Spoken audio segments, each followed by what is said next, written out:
Hello student, I am Sonam. Welcome back to my YouTube channel Apna Vidyalaya. आज के इस video में हम आप सभी को बताएंगे क्लास 10 विज्ञान 2026 बोर्ड एग्जाम में आने वाला साइंस का सबसे वायरल पेपर बताएंगे, जो आप सभी के इस बार बोर्ड एग्जाम में 100% गारंटी की बिल्कुल पक्का आएगा।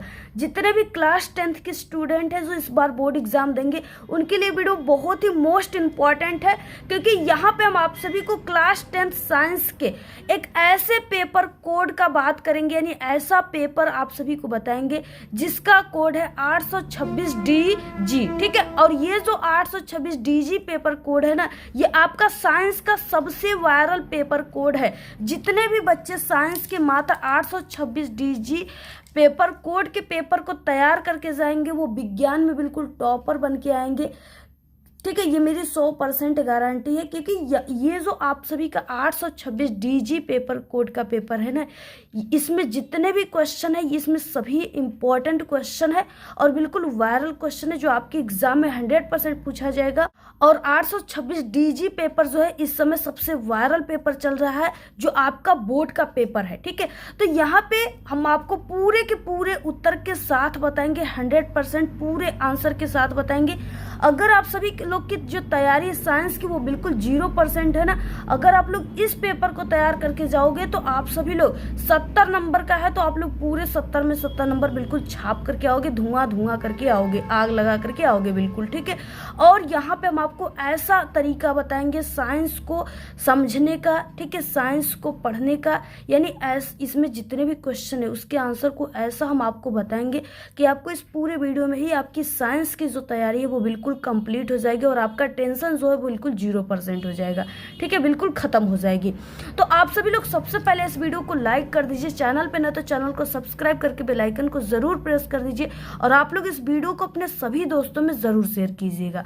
सबसे पहले यहाँ पे आपको 10 अंकों का रोल नंबर और यहाँ पे अपना नाम लिखना होता है। उसके बाद देखिए, ये जो आपका साइंस का पेपर है ना, इसमें आपको समय 3 घंटे 15 मिनट का दिया जाएगा, जिसमें से आपको ये जो 15 मिनट है ये परीक्षार्थी को प्रश्न पत्र पढ़ने के लिए निर्धारित है। ठीक है, तो इन 15 मिनट में आपको इस पेपर को ध्यान से एक बार जरूर पढ़ लेना है कि इसमें कौन कौन से क्वेश्चन है और अथवा कहाँ पे है, कौन सा क्वेश्चन करना है, कौन सा आपको नहीं करना है। ये सभी चीज़ें 15 मिनट में एक बार आपको पेपर पलट के ज़रूर ध्यान से देख लेना है। और ये पूर्णांक 70 का है, और जितने भी हमारे प्यारे बच्चे इस वीडियो को देख रहे हैं, इस क्वेश्चन पेपर को साइंस के तैयार करेंगे, वो पूरे 70 में 70 नंबर छाप करके आएंगे। तो यहाँ पे देखिए, यहाँ पे सेकेंड दिया हुआ है निर्देश की प्रश्न पत्र 2 खंडों में विभक्त है, खंड अ और खंड ब में विभक्त है। ठीक है, विभाजित है। खंड अ तथा खंड ब जो है, यानी आपका जो ये विज्ञान है ये 3 उपखंडों में विभक्त है, फिजिक्स, केमिस्ट्री, बायोलॉजी। तो वही इसको यहाँ पे उपभाग में बांट दिया, फर्स्ट, सेकेंड, थर्ड। ठीक है, प्रश्न पत्र यानी खंड अ में आपको बहुविकल्पी प्रश्न मिलेगा देखने को, जो कि 20 बहुविकल्पी क्वेश्चन 1-1 नंबर का रहेगा, जिसका आंसर OMR आंसर शीट पे देना है, काले अथवा जो है नीले बाल पॉइंट पेन से, यानी डार्ट पेन से। ठीक है, तो ये चीज़ें हो गया। बाकी आप लोग जितने भी निर्देश है उसको आप लोग ध्यान से पढ़ लीजिए, क्योंकि ये इंपॉर्टेंट होता है। अब आते हैं हम क्वेश्चन में। पहला क्वेश्चन है, और ये आपका ऑब्जेक्टिव क्वेश्चन से स्टार्ट होता है, क्योंकि 20 अंक के ऑब्जेक्टिव क्वेश्चन आ रहे हैं। तो सबसे पहले आपका 20 नंबर का बहुविकल्पी क्वेश्चन दिया रहेगा। तो देखिए, यहाँ पे जो है बहुविकल्पी क्वेश्चन जो आपके फिजिक्स, केमिस्ट्री, बायोलॉजी, ठीक है, भौतिक विज्ञान, रसायन विज्ञान, जीव विज्ञान, तीनों से रिलेटेड आपका क्वेश्चन इसमें रहेगा। तो देखिए, पहला क्वेश्चन दिया हुआ है कि अवतल दर्पण के फोकस पे रखी वस्तु का प्रतिबिंब बनता है।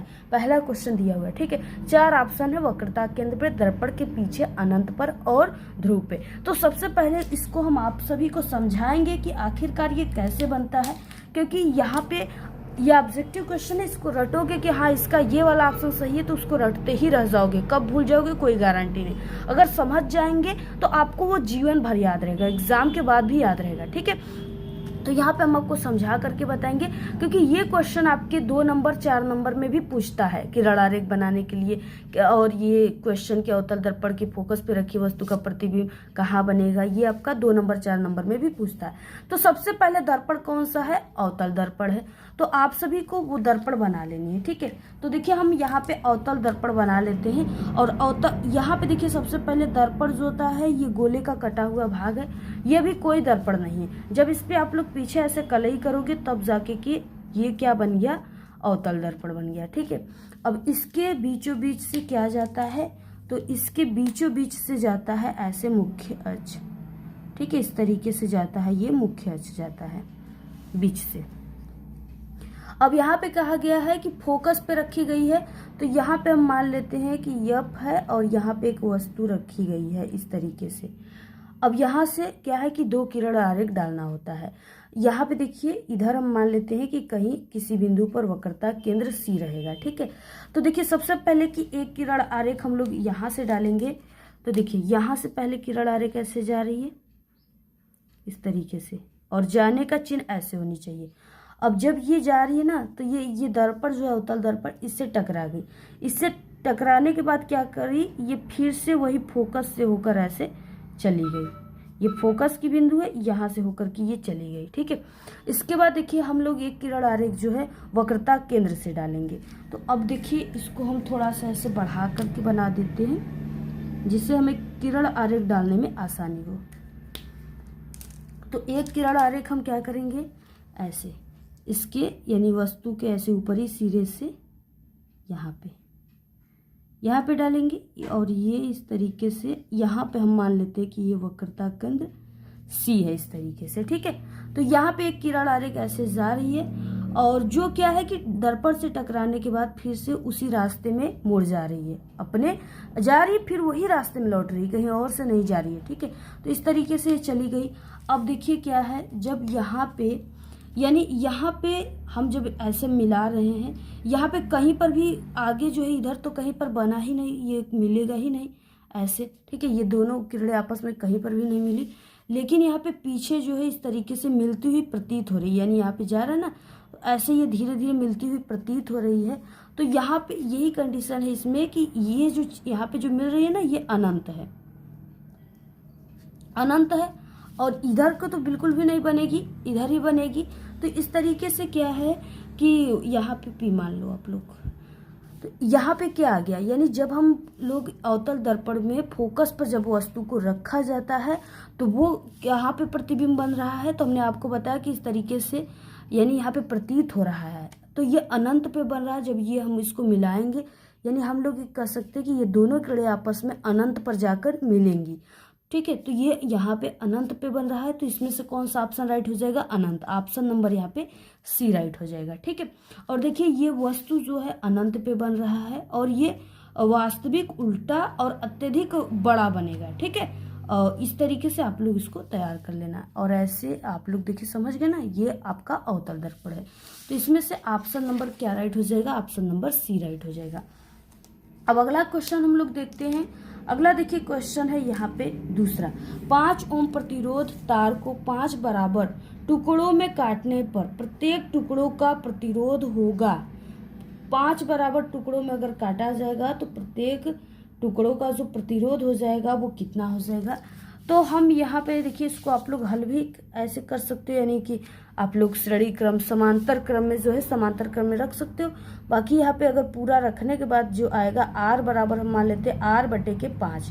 ठीक है, अब इसको r को यानी कितने भागों में बांटा गया, 5। तो यहाँ पे r बराबर क्या आ जाएगा, 5 बटे के 5, ये कट जाएगा, बराबर 1 आ जाएगा। ठीक है, तो इसमें से क्या हो जाएगा, ऑप्शन नंबर यहाँ पे 1 वाला ऑप्शन राइट हो जाएगा, ऑप्शन नंबर यहाँ पे डी राइट हो जाएगा।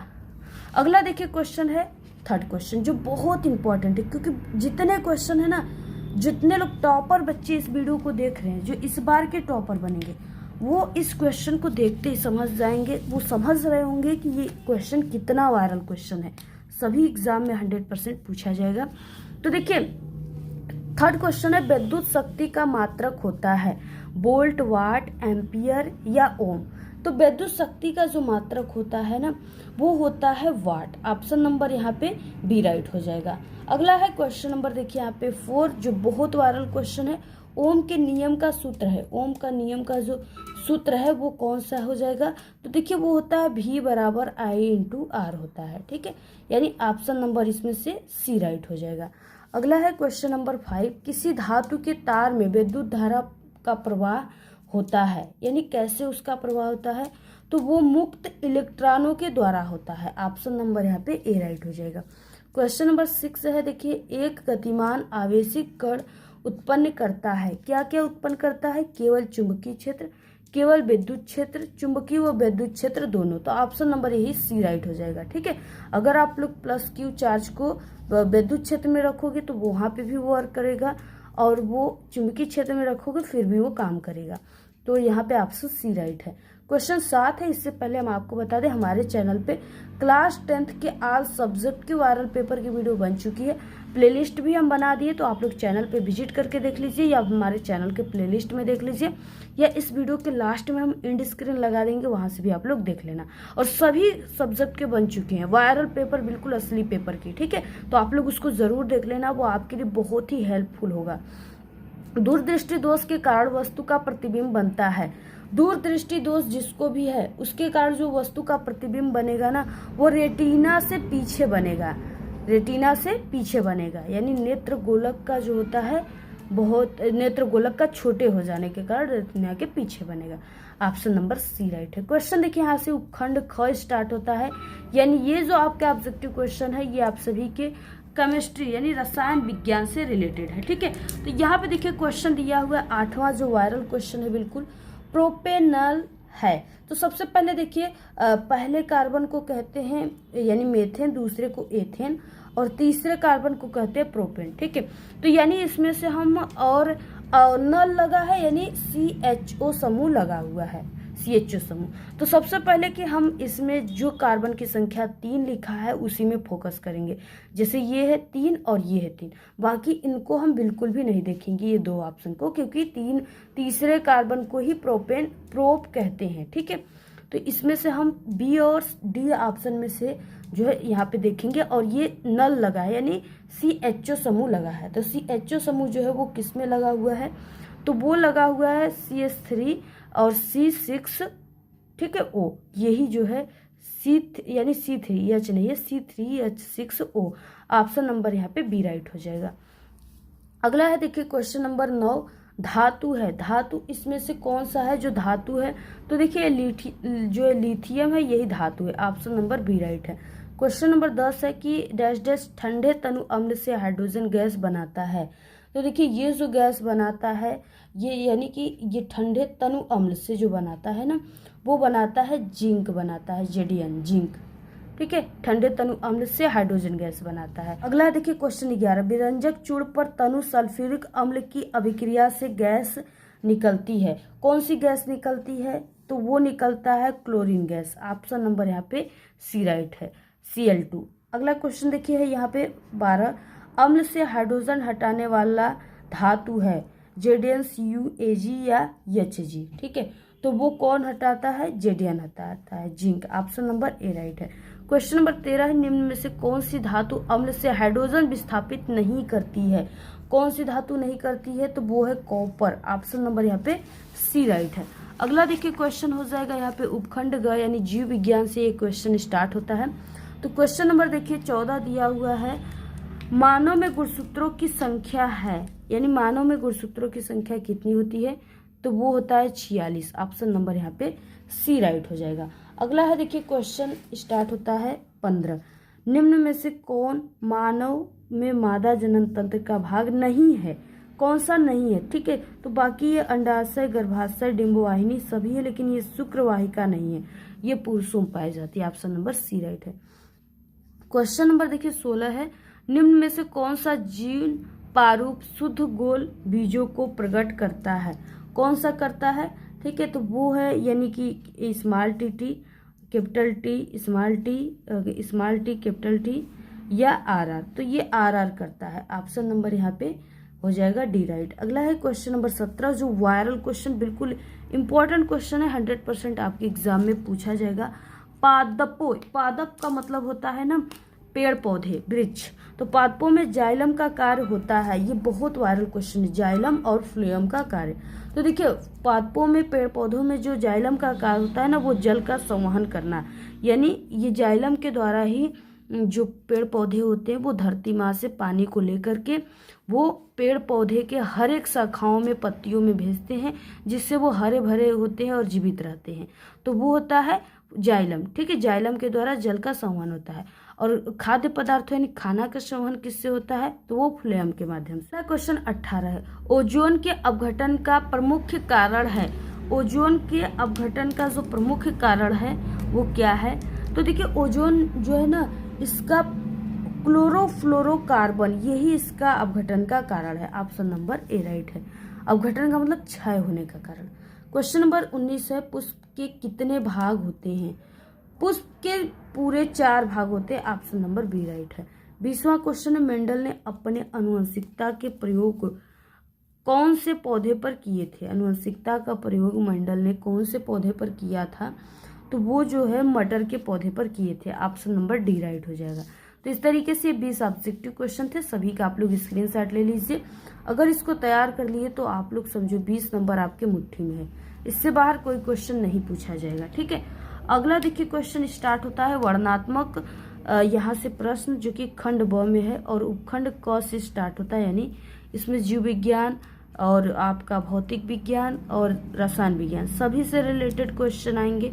तो देखिए क्वेश्चन, तो देखिए यहाँ पे क्वेश्चन नंबर, यहाँ पे उपखंड क का यानी पहले का क क्वेश्चन है कि एक अवतल लेंस की फोकस दूरी 30 सेमी है, वस्तु को लेंस से कितनी दूरी पर रखे जिससे वस्तु का प्रतिबिंब लेंस से 20 सेमी दूरी पर बने। ये बहुत ही इंपॉर्टेंट क्वेश्चन है और आपके पेपर में ना सवाल और परिभाषा दोनों, यानी आंकिक प्रश्न, न्यूमेरिकल और डेफिनेशन दोनों पूछता है एग्जाम में।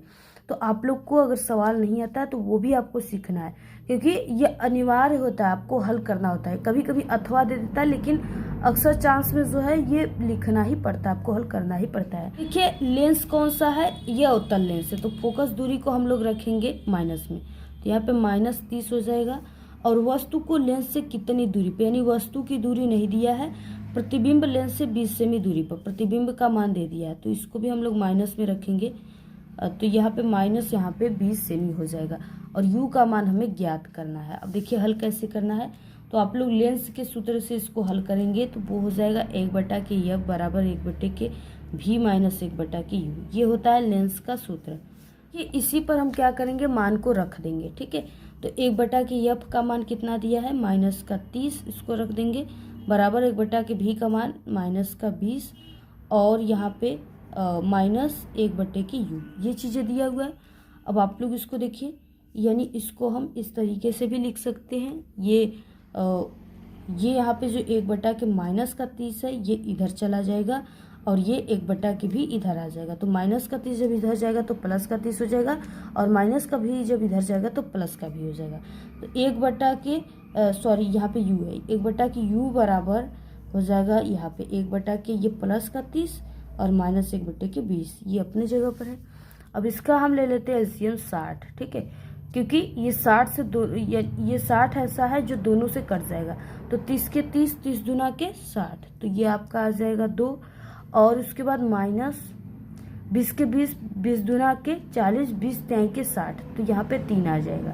ठीक है, अब यहाँ पे देखिए यानी 1/u बराबर यहाँ पे आ गया। अब 1/u बराबर क्या लिख सकते हो आप लोग, -1/60।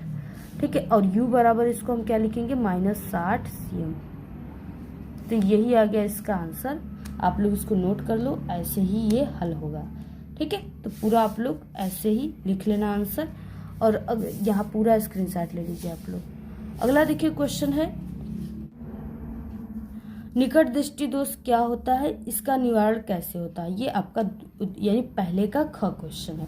सबसे पहले निकट दृष्टि दोष किसे कहते हैं ये आपको जानना होगा और आप लोग देखिए नोटबुक और पेन लेकर के बैठिए, क्योंकि आपको रटने से अच्छा हमारे वीडियो को सुनकर आप लोग याद कर लोगे, हमारे समझाने पर आपको याद हो जाएगी और जिससे आप लोग पूरे लाइफ टाइम याद रखोगे। ठीक है, तो देखिए निकट दृष्टि दोष पहले की किसे कहते हैं, तो वह दृष्टि दोष जिसमें व्यक्ति को पास की वस्तु तो स्पष्ट दिखाई देता है लेकिन दूर की वस्तु स्पष्ट दिखाई नहीं देता है, इसी को निकट दृष्टि दोष कहते हैं। इसका कारण यह है कि दूर की वस्तुओं का प्रतिबिंब रेटिना के सामने बनता है जिसके कारण वस्तु नहीं दिखाई देता है। इस दोष का निवारण करने के लिए, यानी हम लोग इसको कैसे इसका निवारण करेंगे, कैसे बचेंगे, तो इसके लिए जो चश्मा है ना, लेंस है, उसमें क्या करना होगा कि उपयुक्त फोकस दूरी के अवतल लेंस का उपयोग करना पड़ेगा।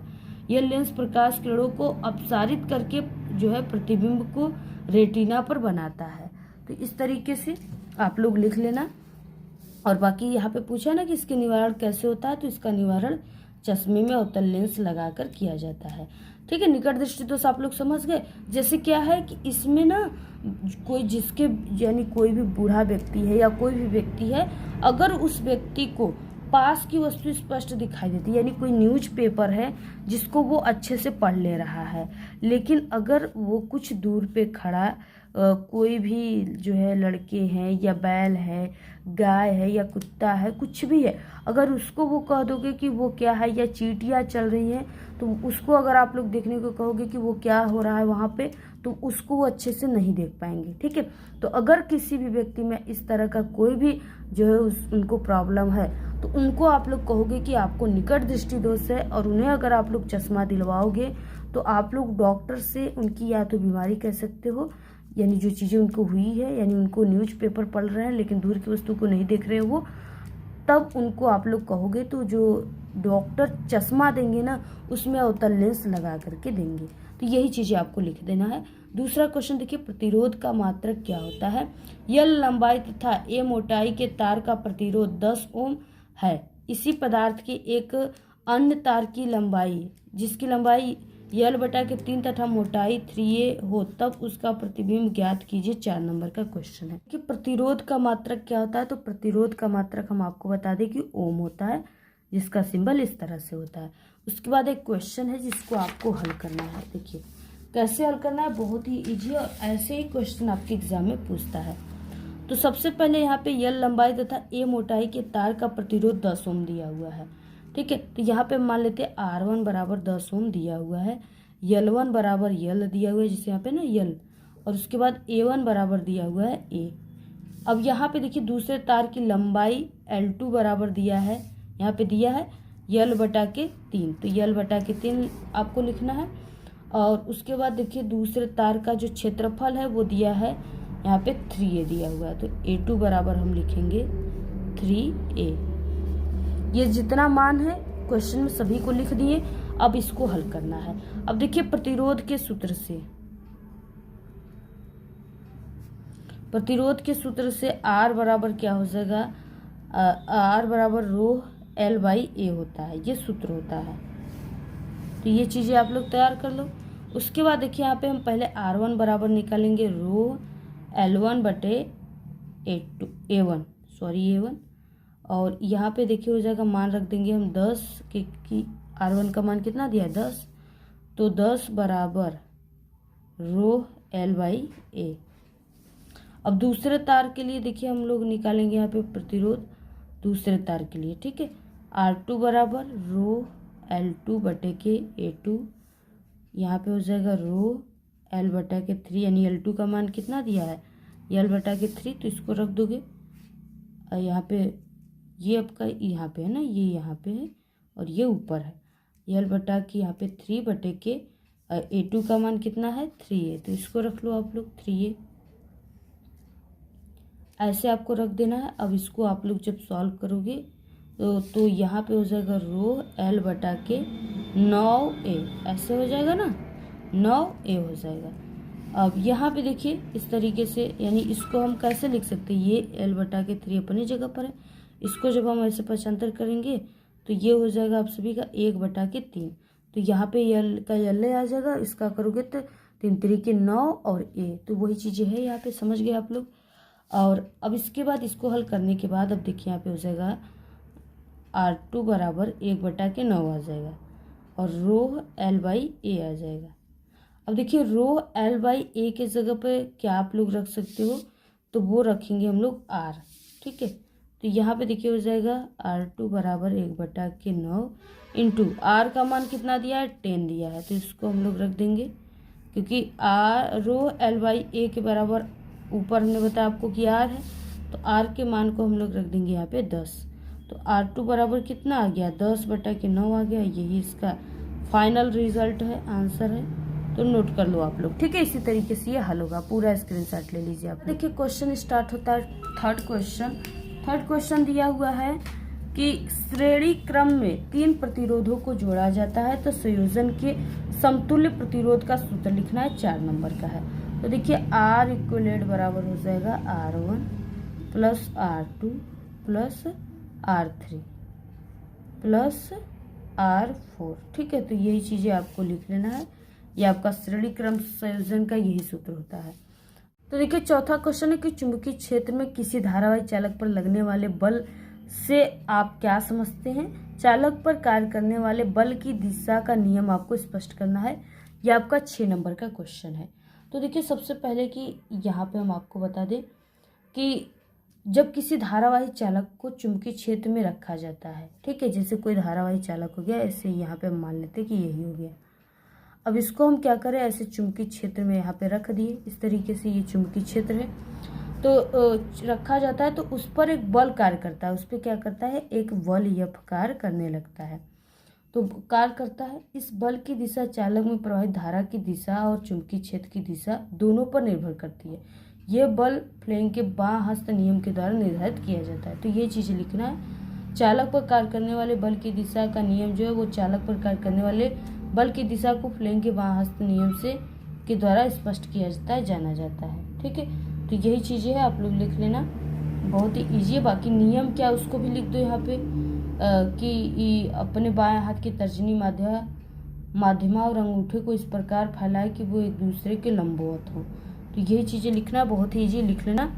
अथवा हम देखिए चुंबकीय क्षेत्र में रखे धारावाही चालक पर लगने वाले बल किन किन कारकों पर निर्भर करता है, ये भी इंपॉर्टेंट वायरल क्वेश्चन है। तो यानी कि F बराबर होता है I/B/L साइन थीटा। अगर ये सूत्र याद है तो इसके आसानी से आप लोग इसके बारे में इसका परिभाषा लिख सकते हो, ये आपके एग्जाम में हमेशा आता है। तो सबसे पहले देखिए कि यानी कि चुंबकीय क्षेत्र में रखे धारावाही चालक पर लगने वाला जो बल है वो निम्नलिखित कारकों पर निर्भर करता है। पहला कारक है इसमें से, देखिए ये भी क्या है, चुंबकीय क्षेत्र है, यानी कि चुंबकीय क्षेत्र की तीव्रता पर यह निर्भर करता है। बल चुंबकीय क्षेत्र की तीव्रता के अनुक्रमानुपाती होता है। यहाँ पे क्या है, अनुक्रमानुपाती होता है। अगला देखिए, और ये क्या है, आई जो है ये धारा है, तो लिख सकते हो चालक में प्रवाहित धारा। दूसरा हेडिंग, बल चालक में प्रवाहित होने वाली धारा के अनुक्रमानुपाती होता है। और यल क्या है, लंबाई है, तो बल चालक की उस भाग की लंबाई के अनुक्रमानुपाती जो चुंबकीय क्षेत्र में स्थित है। तो यही चीजें लिखना है। बाकी ये कोण जो है ये धारा की दिशा और चुंबकीय क्षेत्र की दिशा के बीच का कोण है जो थीटा है। बल धारा की दिशा और चुंबकीय क्षेत्र की दिशा के बीच के कोण की ज्या यानी साइन थीटा के अनुक्रमानुपाती। तो यही चीजें देखिए लिखना है। अगर ये सूत्र याद है तो इस क्वेश्चन को आसानी से लिख सकते हो। अथवा में देखिए दिया है कि क्वेश्चन के चुंबकीय क्षेत्र में रखे धारावाही चालक पर लगने वाला जो बल है वो किन किन कारकों पर निर्भर करता है। ये आपका 3 नंबर का क्वेश्चन है। ठीक है, क्वेश्चन चौथे का ख, घरेलू विद्युत परिपथ में कितने तार प्रयुक्त होते हैं, प्रत्येक के नाम तथा आवरण के रंग भी आपको लिखना है। तो आप लोग देखिए यहाँ पे नोट कीजिए, यहाँ पे चौथे नंबर का ख क्वेश्चन का आंसर हो जाएगा। सबसे पहले कि इसमें विद्युतमय तार यूज किया जाता है। यह तार विद्युत धारा को स्रोत से उपकरण तक ले जाता है। इसका आवरण प्राय लाल रंग का होता है।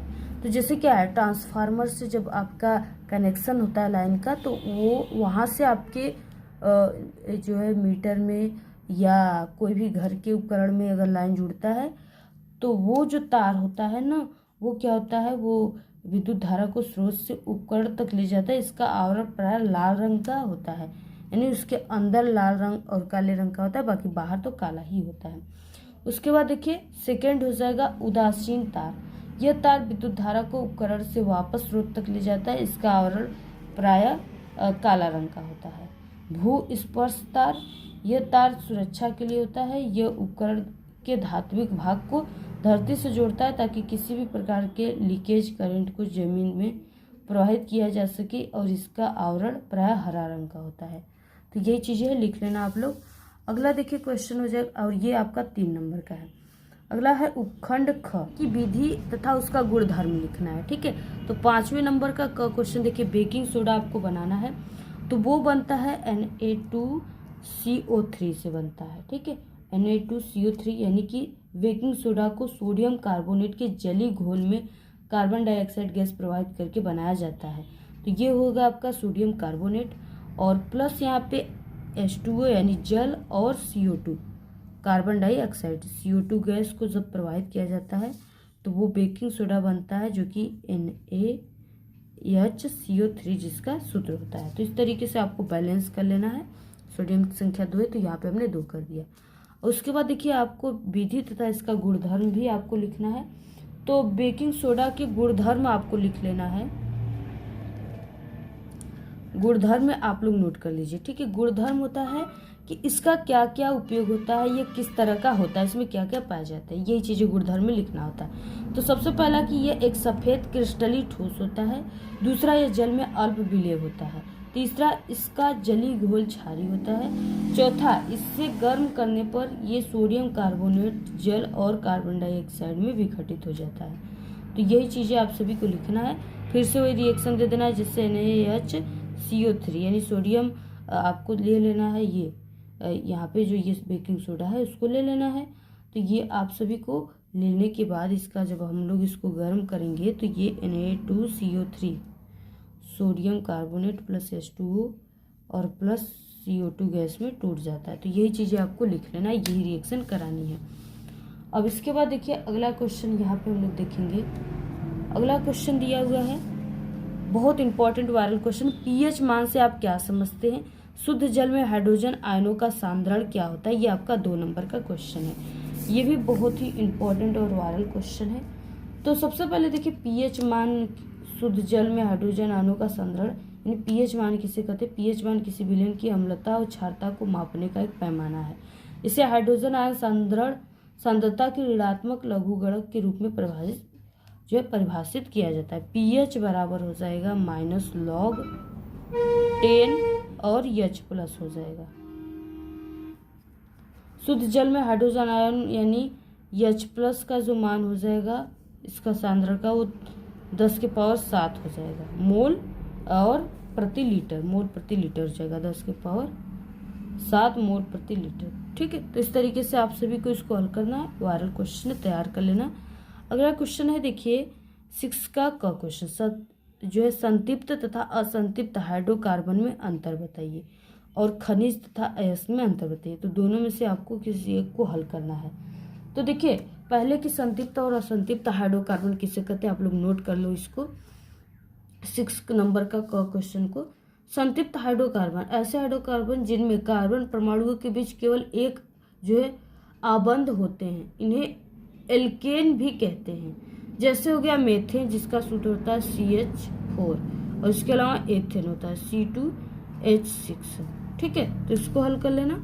असंतृप्त हाइड्रोकार्बन ऐसे हाइड्रोकार्बन जिनमें कार्बन परमाणु के बीच कम से कम एक द्विआबंध या त्रिआबंध होता है, उन्हें एल्कीन या एल्काइन भी कहते हैं। उदाहरण के लिए एथीन और एथाइन, ठीक है।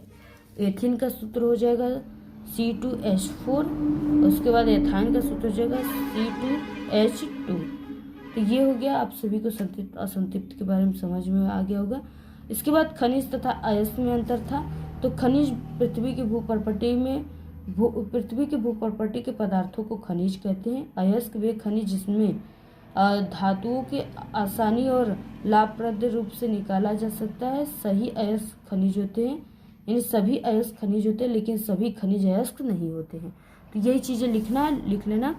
क्वेश्चन नंबर देखिए 7 है कि एथोइक अम्ल के बनाने की एक विधि तथा 3 रासायनिक गुणधर्म का रासायनिक समीकरण आपको देना है।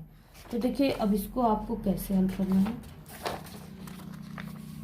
सबसे पहले एथेनोइक अम्ल बनाने की विधि और रासायनिक गुणधर्म आपको देख लेना है।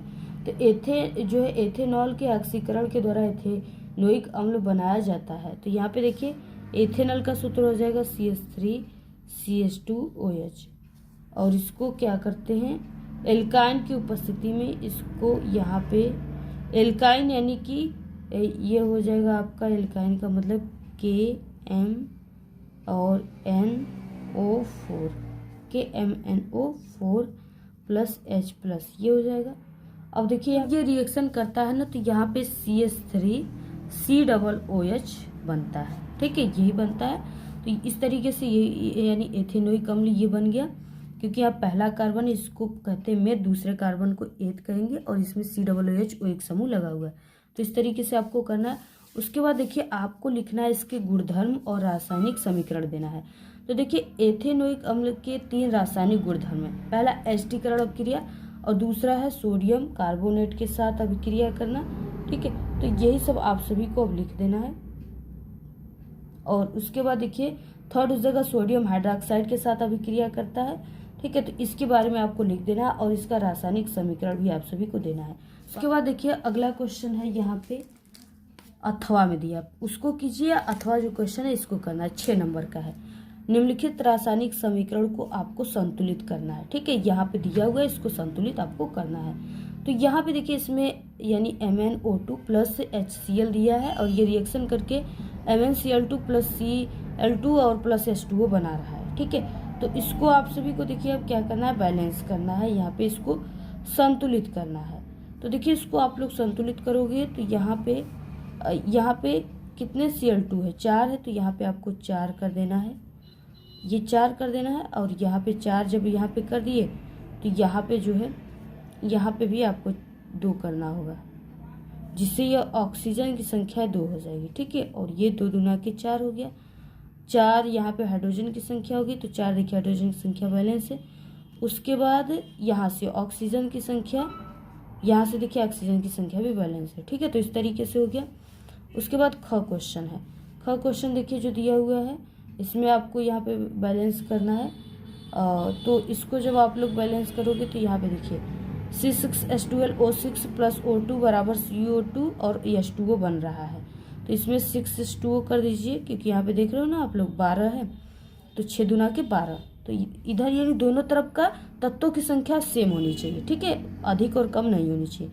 और यहाँ पे 6 कार्बन है तो यहाँ पे 6 कर दो, कार्बन की संख्या 6 हो गई।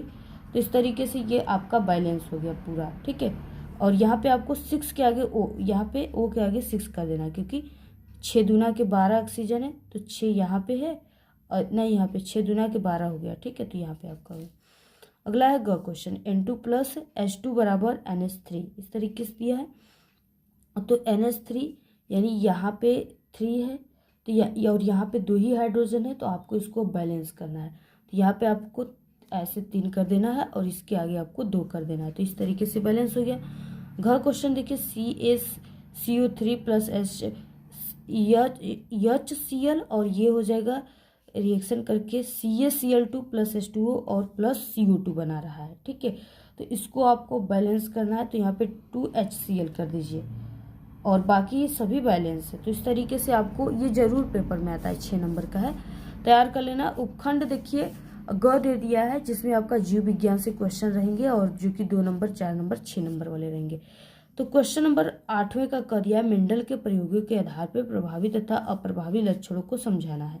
ये 2 नंबर का क्वेश्चन है, इसको इम्पोर्टेंट क्वेश्चन में हमने बताया है, जाकर आप लोग चैनल पे विजिट करके देख लीजिए। अदरवाइज आप लोग हमारे टेलीग्राम चैनल को ज्वाइन कर लो, इस वीडियो के डिस्क्रिप्शन बॉक्स में लिंक है, और इंस्टाग्राम पे फॉलो कर लीजिए, वहाँ पे भी हम आपको आंसर की PDF और इस पेपर की PDF दे देंगे। तो जल्दी से आप लोग जाइए ज्वाइन कर लीजिए। अगला क्वेश्चन देखिए 8वें का ख, भोजन के पाचन में लार की क्या भूमिका होती है।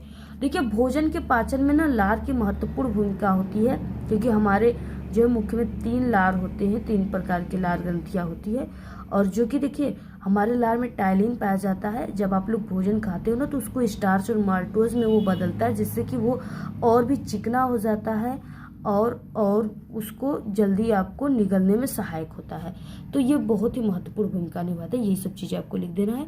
और ये आपका 2 नंबर का क्वेश्चन है। 9 नंबर का क्वेश्चन है, पौधे में जल का परिवहन किसके द्वारा होता है, इसकी क्रिया विधि को आपको समझाना है। 4 नंबर का है। तो जल का परिवहन आगे ही हमने आपको बताया कि जाइलम के द्वारा होता है, और कैसे कैसे होता है यही चीज़ें आपको लिख लेना है बनाकर।